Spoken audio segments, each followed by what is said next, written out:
ದ್ವಾದಶ ರಾಶಿಗಳಲ್ಲಿ 5ನೇ ರಾಶಿ ಸಿಂಹ ರಾಶಿ. ಹೊಸ ವರ್ಷದ ಈ ಒಂದು ಸಂದರ್ಭದಲ್ಲಿ ಈ ಸಿಂಹ ರಾಶಿಯವರು ಯಾವ ರೀತಿಯ ನಿರೀಕ್ಷೆಗಳನ್ನ ಇಟ್ಕೊಳ್ಬಹುದಂತ ಸಾಧ್ಯತೆ ಇದೆ ಅಂತ? ತುಂಬಾ ನಿರೀಕ್ಷೆ ಇಟ್ಕೊಳ್ಬಹುದು ಸಿಂಹರಾಶಿಯವರು. ಎಲ್ಲಕ್ಕೂ ಮುಂಚೆ ಬಾಸ್ ಟಿವಿಯ ಎಲ್ಲ ವೀಕ್ಷಕರಿಗೆ ವಿಶ್ವಾವಸು ಸಂವತ್ಸರದ ಯುಗಾದಿ ಶುಭಾಶಯಗಳು.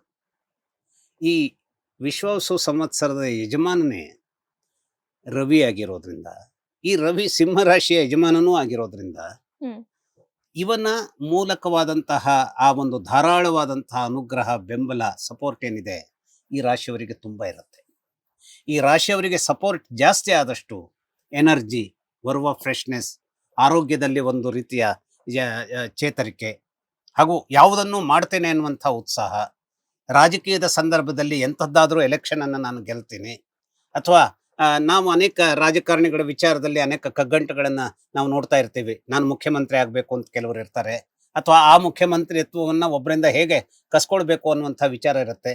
ಇವೆಲ್ಲ ತಪ್ಪೋ ಸರಿಯೋ ನಾನು ಕಾಮೆಂಟ್ ಮಾಡ್ತಾ ಇಲ್ಲ. ಆದರೆ ಇವೆಲ್ಲ ವಿಚಾರಗಳು ನಡೆಯುತ್ತಿರುವಂತಹ ಸಂದರ್ಭದಲ್ಲಿ ಈ ಒಂದು ವಿಚಾರದಲ್ಲಿ ಇವರು ಸಕ್ರಿಯವಾದಂತಹ ಪಾತ್ರವನ್ನು ನಿರ್ವಹಿಸಬೇಕಾದ ಅಥವಾ ತಾವೇ ಆ ಜಾಗದಲ್ಲಿ ಇರುವಂತಹ ಸಂದರ್ಭ ಇದ್ದರೆ, ಸಿಂಹರಾಶಿಯವರಿಗೆ ತನ್ನದೇ ಆದಂತಹ ಸ್ವರೂಪದಲ್ಲಿ ಈ ಬಾರಿ ಈ ವಿಶ್ವಾಸು ಸಂವತ್ಸರದಲ್ಲಿ ಸೂರ್ಯ ಅತ್ಯದ್ಭುತವಾದಂತಹ ಬೆಂಬಲವನ್ನು ಈ ರಾಶಿಯವರಿಗೆ ಕೊಡ್ತಾನೆ. ಅಷ್ಟೇ ಅಲ್ಲ, ಬರೇ ಮುಖ್ಯಮಂತ್ರಿ ಆಗಬೇಕು ಅಥವಾ ಪ್ರಧಾನಮಂತ್ರಿ ಆಗಬೇಕು ಅನ್ನುವಂಥದ್ದಲ್ಲ. ಒಬ್ಬ MLA ಆಗೋದಕ್ಕೂ, ಒಂದು ಜಿಲ್ಲಾ ಪರಿಷತ್ನಂತಹ ಚುನಾವಣೆಯಲ್ಲಿ ಗೆಲ್ಲೋದಕ್ಕೂ, ಒಬ್ಬ ಕಾರ್ಪೊರೇಟರ್ ಆಗೋದಕ್ಕೂ ಈ ರಾಶಿಯ ಜನರಿಗೆ ಈ ವರ್ಷ ತುಂಬಾ ಹೇರಳವಾದಂತಹ ಒಂದು ಗಟ್ಟಿತನ ಇವರಿಗೆ ಒದಗಿ ಬರುತ್ತೆ. ಯಾಕೆಂದ್ರೆ ಈಗ ಬರೋ ಮೇದಿಂದ ಇವರಿಗೆ ಗುರು ಬಲ ಬರುತ್ತೆ. ಈ ಗುರು ಇವರಿಗೆ ಭಾಗ್ಯಕ್ಕೆ ಬೇಕಾದಂತಹ ಶಕ್ತಿಯನ್ನ ಅಗಾಧವಾಗಿ ವಿಸ್ತರಿಸಿಕೊಡುವಂತಹ ಒಂದು ಬಹಳ ಇಂಪಾರ್ಟೆಂಟ್ ಆದಂತಹ ಗ್ರಹ. ಇಂತಹ ಗ್ರಹದ ಮೂಲಕವಾಗಿ ಗುರು ಬಲ ಸಿಕ್ಕಿದೆ ಅಂತಾದ್ರೆ ಭಾಗ್ಯಕ್ಕೆ ಬೇಕಾದಂತಹ ವಿಚಾರಗಳಲ್ಲಿ ಅನೇಕ ವಿಸ್ತೃತವಾದಂತಹ ಯೋಜನೆಗಳನ್ನ ಇವರು ರೂಪಿಸಿಕೊಳ್ಳಬಹುದು. ಈ ಭಾಗ್ಯಕ್ಕೆ ಬೇಕಾದಂತಹ ಯೋಜನೆಗಳನ್ನ ವಿಸ್ತರಿಸಿಕೊಳ್ಳುವುದರಲ್ಲಿ ಒಂದು, ನಾವು ನಮಗಾಗಿ ಮಾಡಬೇಕಾದಂತಹ ಯೋಜನೆಗಳು, ಇನ್ನೊಂದಿಷ್ಟು ಪರರ ಮೂಲಕವಾದಂತಹ ಬೆಂಬಲದಿಂದ ಮಾಡಬೇಕಾದಂಥದ್ದು. ಯಾಕೆಂದ್ರೆ ಕೆಲವು ಸರ್ಟ್ನ ಸಂದರ್ಭಗಳಲ್ಲಿ ಏನಾಗುತ್ತೆ, ಅದು ಯಾವುದೇ ವಾಕ್ ಆಫ್ ಲೈಫ್ ಇರಲಿ, ನಾವು ಇಡುವಂತಹ ಯಾವುದೇ ಹೆಜ್ಜೆ, ಒಂದು ಉದ್ಯಮ ಇರಲಿ, ಅಥವಾ ಯಾವುದೇ ಒಂದು ಬ್ಯಾಂಕಿಂಗ್ ಇರಲಿ, ಅಥವಾ ಸಿನಿಮಾ ಇರಲಿ, ಡಿಸ್ಟ್ರಿಬ್ಯೂಷನ್ಸ್ ಇರಲಿ, ಎಲ್ಲೂ ಕೂಡ ನಮಗೆ ಪಾರ್ಟ್ನರ್ಸ್ ಅನ್ನುವಂಥದ್ದು ಅವಶ್ಯಕತೆ ಅನೇಕ ಸಂದರ್ಭಗಳಲ್ಲಿ ಬರುತ್ತೆ. ಈ ಪಾರ್ಟ್ನರ್ಸು ಬರೀ ಸಿಕ್ಕಿದ್ರಾಗ್ಲಿಲ್ಲ, ಆ ಪಾರ್ಟ್ನರ್ಸ್ ನಮ್ಮ ಸಂವೇದನೆಗಳಿಗೆ ತುಡಿಯುವಂತಹ, ಅವರ ಸಂವೇದನೆಗಳಿಗೆ ನಾವು ತುಡಿಯುವಂತಹ ಒಂದು ಶಕ್ತಿಯನ್ನು, ಪರಸ್ಪರರಲ್ಲಿ ಆ ಒಂದು ಸಪೋರ್ಟ್ ಮಾಡ್ಕೊಳ್ಳುವಂತಹ ಶಕ್ತಿಯನ್ನು ಪಡಿಬೇಕಾಗತ್ತೆ. ಅಂಥದ್ದು ಇವರಿಗೆ ಒಳ್ಳೆಯ ಸ್ವರೂಪದಲ್ಲಿ ಸಿಗೋದಕ್ಕೆ ಬೇಕಾದಂತಹ ಒಂದು ಸನ್ನಿವೇಶ ಏನಾಗುತ್ತೆ, ಈ ವರ್ಷ ಗುರುವಿನ ಮೂಲಕವಾಗಿ ಅದ್ಭುತವಾಗಿ ಇವರಿಗೆ ಒದಗ್ತಾ ಇರುತ್ತೆ. ಒಂದು ಗುರುವಿನ ಬೆಂಬಲ ಸಿಕ್ತು ಅಂತಾದ್ರೆ, ಯಾಕೆಂದ್ರೆ ಗುರು ಈ ಒಂದು ಸೂರ್ಯಮಂಡಲದಲ್ಲಿ ಬಹಳ ತನ್ನದೇ ಆದಂತಹ ಒಂದು ದೊಡ್ಡ ತೂಕವನ್ನು ಇಟ್ಕೊಂಡಂಥವನು. ಸೂರ್ಯಮಂಡಲದ ಬಹುದೊಡ್ಡ ಶಕ್ತಿ ಸೂರ್ಯನೇ ಆಗಿದ್ದರೂ ಕೂಡ, ಸೂರ್ಯನ ಅಂತರ ಹೇಳುವಂತಹದ್ದು ಭೂಮಿಗೆ ಎಷ್ಟೋ ದೂರದ ಒಂದು ಅದು ಏನು ವಸ್ತುವಾಗಿರೋದ್ರಿಂದ, ನಡುವೆ ಇರುವಂತಹ ತನ್ನ ದ್ರವ್ಯ ರಾಶಿಯಲ್ಲಿ ಅನೇಕದ್ದಾದಂತಹ ಒಂದು ವಿಸ್ತಾರವನ್ನು ಪಡೆದಿರುವಂತಹ ಗುರುಗ್ರಹ ನಮಗೆ ಮಾಡುವಂತಹ ಒಂದು ಒಳಿತು ಏನಿದೆ, ಅದು ಬಹಳ ಅದ್ಭುತವಾದದ್ದು ಮತ್ತು ಗಮನಾರ್ಹವಾದದ್ದು. ಹಾಗಾಗಿ ಈ ರಾಶಿಯವರಿಗೆ ಗುರುವಿನ ಮೂಲಕವಾಗಿಯೂ ಅನೇಕ ರೀತಿಯ ಏನು ಸಪೋರ್ಟ್ ಈ ವರ್ಷ ಸಿಗತ್ತೆ, ಗುರುಬಲ ಇರೋದ್ರಿಂದ. ಇನ್ನು ಶನೈಶ್ಚರನ ವಿಚಾರದಲ್ಲಿ ಈ ರಾಶಿಯವರಿಗೆ ಏನು ಅಂತಂದ್ರೆ, ಒಂದು ಅಷ್ಟಮ ಶನಿ ಕಾಟದ ಸಂದರ್ಭ ಇವರಿಗೆ ಒದಗಿ ಬರುತ್ತೆ. ಏನೀಗ ನಾವು ಕರ್ಕಾಟಕ ರಾಶಿಯವರಿಗೆ ತಪ್ಪಿತು ಅಂತ ಹೇಳಿದ್ವಿ, ಆದ್ರೆ ಈಗ ಈ ರಾಶಿಯವರಿಗೆ, ಯಾಕೆಂದ್ರೆ ಈ ರಾಶಿಯಿಂದ 8ನೇ ರಾಶಿಯಾದಂತಹ ಮೀನ ರಾಶಿಗೆ ಶನೈಶ್ಚರ ಏಪ್ರಿಲ್ನಿಂದ ಬರೋದ್ರಿಂದಾಗಿ ಇವರಿಗೆ ಆ ಶನಿ ಕಾಟದ ದುರ್ಭರವಾದಂತಹ ದಿನಗಳು ಬರ್ತವೆ. ಈ ಶನೈಶ್ಚರನ ದೊಡ್ಡ ತೊಂದರೆ ಏನು ಅಂತಂದ್ರೆ, ಎಲ್ಲಿ ಶನಿ ಕಾಟ ಬಂತೋ ಅಲ್ಲಿ ದುರ್ಬಲವಾದಂತಹ ಕೊಂಡಿಗಳು.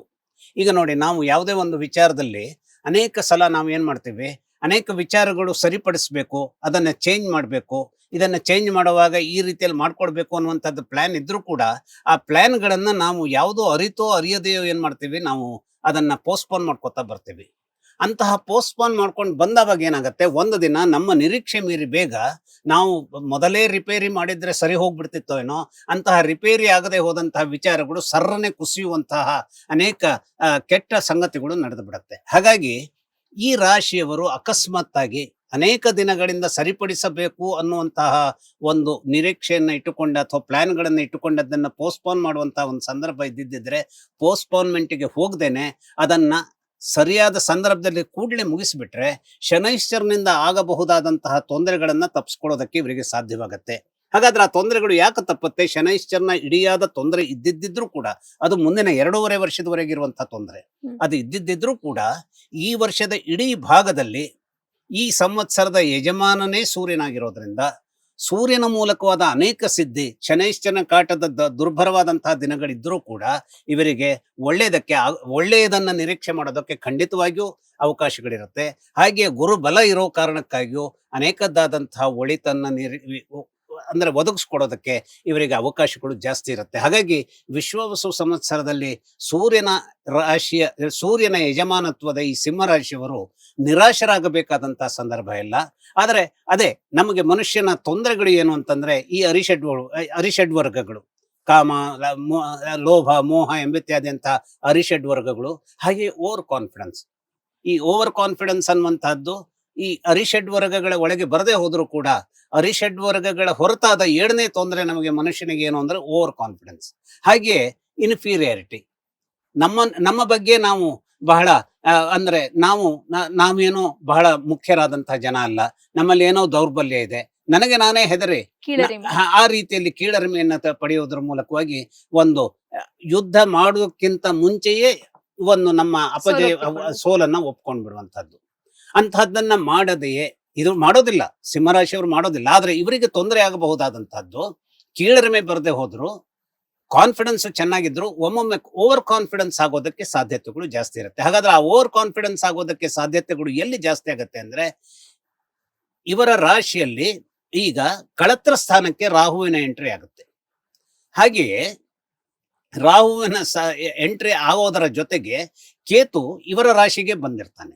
ಆ ಕೇತು ಏನಿದ್ದಾನೆ ಇವರಲ್ಲಿ ಓವರ್ ಕಾನ್ಫಿಡೆನ್ಸ್ ಅನ್ನ ತುಂಬೋದಕ್ಕೆ ಕಾರಣವಾದಂತಹ ಒಂದು ದುಷ್ಟ ಎಲಿಮೆಂಟ್ಸ್ ಗಳನ್ನ ಇವರಿಗೆ ತುಂಬುತ್ತಾನೆ. ಹಾಗಾಗಿ ಇವರು ಓವರ್ ಕಾನ್ಫಿಡೆನ್ಸ್ ಏನಿದೆ ಎಲ್ಲವೂ ಒಳಿತಿದ್ದರು, ಗುರುವಿನಿಂದ ಒಳಿತಾಗುವಂತಹದ್ದಿದ್ರು, ಸೂರ್ಯನಿಂದ ಒಳಿತಾಗುವಂತಹದ್ದಿದ್ರು, ಆ ಕೇತು ನಿರ್ಮಾಣ ಮಾಡುವಂತಹ ಓವರ್ ಕಾನ್ಫಿಡೆನ್ಸ್ ಇಂದ ಸರ್ರನ ಚುನಾವಣೆಯಲ್ಲಿ ಗೆಲ್ಲುವಂತಹದ್ದು ಅಥವಾ ಸೋಲುವಂತಹದ್ದು. ಹಾಗೆಯೇ ಸರ್ರನೆ ಯಾವ ನಿರ್ಧಾರವನ್ನು ಯಾವ ಟೈಮ್ನಲ್ಲಿ ಸರಿಯಾದ ಒಂದು ಸಂವೇದನೆಯೊಂದಿಗೆ ಅದನ್ನ ಸಾಧ್ಯ ಮಾಡ್ಕೊಡ್ಬೇಕೋ ಅದನ್ನ ಮಾಡ್ಲಿಕ್ಕೆ ಸ್ವಲ್ಪ ವಿಳಂಬ ಮಾಡ್ಕೊಳ್ಳೋದರ ಮೂಲಕವಾಗಿ ಸಿಗಬಹುದಾದಂತಹ ಚಾನ್ಸ್ಗಳನ್ನ ಕಳ್ಕೊಳ್ಳೋದಕ್ಕೆ ಇವರಿಗೆ ಅವಕಾಶಗಳು ಒದಗ್ಬಿಡತ್ತೆ. ಹಾಗಾಗಿ ಏನ್ ಮಾಡ್ಬೇಕು? ಇನ್ ಟೈಮ್ ವಿತ್ ಡಿಸಿಪ್ಲಿನ್ ಮತ್ತು ಕಂಟ್ರೋಲ್ ಮತ್ತು confidence, but not over confidence, ಈ ಎಲ್ಲವುಗಳೊಂದಿಗೆ ಇವರು ಮುಂದುವರಿಯುವಂತಹ ಒಂದು ಸಂದರ್ಭವನ್ನ ನಿರ್ಮಿಸ್ಕೊಂಡ್ರೆ ಖಂಡಿತವಾಗಿ ವಿಶ್ವಾವಸು ಸಂವತ್ಸರದಲ್ಲಿ ಈ ಗೆಲುವಿಗೆ ಬೇಕಾದಂತಹ ವಿಶ್ವಾಸವನ್ನ ಈ ಪರ್ಟಿಕ್ಯುಲರ್ಲಿ ಸಿಂಹರಾಶಿಯವರು ಬಹಳ ಅಚ್ಚುಕಟ್ಟಾಗಿ ನಿರೀಕ್ಷೆ ಮಾಡ್ಲಿಕ್ಕೆ ಸಾಧ್ಯ ಇದೆ, ಒಳಿತು ಆಗತ್ತೆ. ಹಾಗಾಗಿ ಇವರಿಗೆ ಶುಭವಾಗಲಿ ಅಂತ ಕೇಳ್ಕೊಳ್ತಿದ್ದೀನಿ. ಸಿಂಹರಾಶಿಯವರ ಫಲಾಫಲಗಳ ಬಗ್ಗೆ ಸಾಕಷ್ಟು ಮಾಹಿತಿಯನ್ನು ತಿಳಿಸಿಕೊಟ್ರಿ ಗುರುಜಿ, ಧನ್ಯವಾದ. ನಮಸ್ಕಾರ. ಲೇಟೆಸ್ಟ್ ಹಾಗೂ ಇಂಟ್ರೆಸ್ಟಿಂಗ್ ಸುದ್ದಿಗಳಿಗಾಗಿ ಬಾಸ್ ಟಿವಿ ಕನ್ನಡ ಚಾನೆಲ್ನ ಸಬ್ಸ್ಕ್ರೈಬ್ ಮಾಡಿ, ಹಾಗೆಯೇ ಬೆಲ್ ಐಕಾನ್ ಪ್ರೆಸ್ ಮಾಡಿ. ಇದರ ಜೊತೆಗೆ ಫೇಸ್ಬುಕ್, ಇನ್ಸ್ಟಾಗ್ರಾಮ್, ಎಕ್ಸ್ ನಲ್ಲೂ ಮಿಸ್ ಮಾಡದೆ ಫಾಲೋ ಮಾಡಿ.